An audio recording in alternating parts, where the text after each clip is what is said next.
this rent-owned property that we had recently done up. It was beautiful, and was struggling a little bit to find clients for it, probably because where in the city it was, and it was an older house, but it was done up nice. But sometimes, at times people don't like older places, but whatever. Um, and so I found this family, and they uh, they seemed great.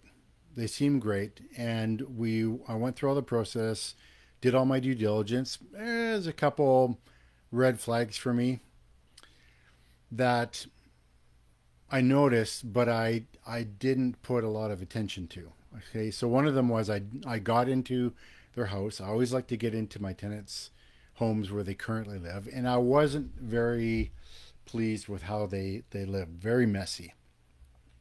So whatever. I went ahead and I proved them, and so this is me filling the property a little bit out of desperation because I needed it filled. So, like I said, seemed like nice people. Most of the due diligence was quite good, but there was a couple factors that were raising a flag for me. So they put a little bit of money down, not very much. That was one of the red flags for me.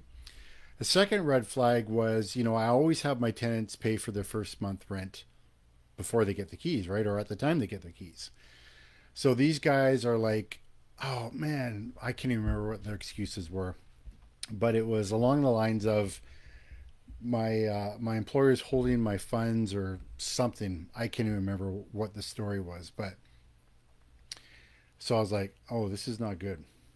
And so she even offered. She said, um, if you don't want to give us the keys, we're fine with that, right? And I don't like vacant properties. Insurance companies don't like vacant properties. If I can get my tenants in, then they start paying the utilities. But once you give a tenant a key, there's a binding agreement there, even without paperwork. We did have all the paperwork. So against my better judgment, I let them in without paying that first month's rent. They said that they were going to get it to me right away, but they didn't.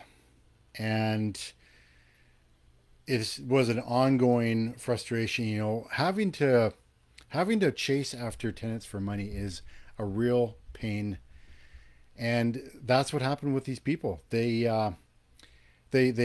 trickled some money to me, and but long story short, this went on for 5 months. Right? They would get more money in, and then they get caught up, but they were late every single month, and it was a disaster, right? Running after them, excuse after excuse, and broken promises after broken promises.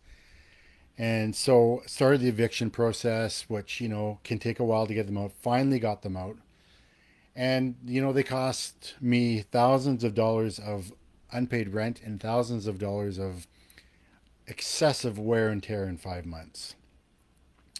So I was able to get them out, cleaned it up, found another good tenant buyer, put them back in the property. But the lesson there is just like, you know what? Don't be desperate when you're filling a property.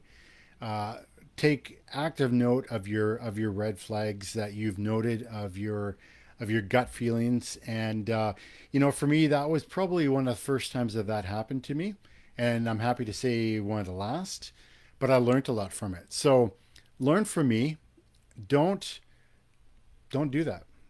If someone says that they'll pay you rent after they move in, everything else on their application form has got to be golden in order for that to be the possibility of being okay to do, right? Otherwise, if there's any other red flags on there and that's it, just like nope, you'll get the key when you come up with the rent, and even at that point, I likely would just cancel the whole deal and start over again. So that's one of my stories from the trenches, and I've got hundreds upon hundreds of more of them. So if you like this, hit like, make a comment, and let me know what you think.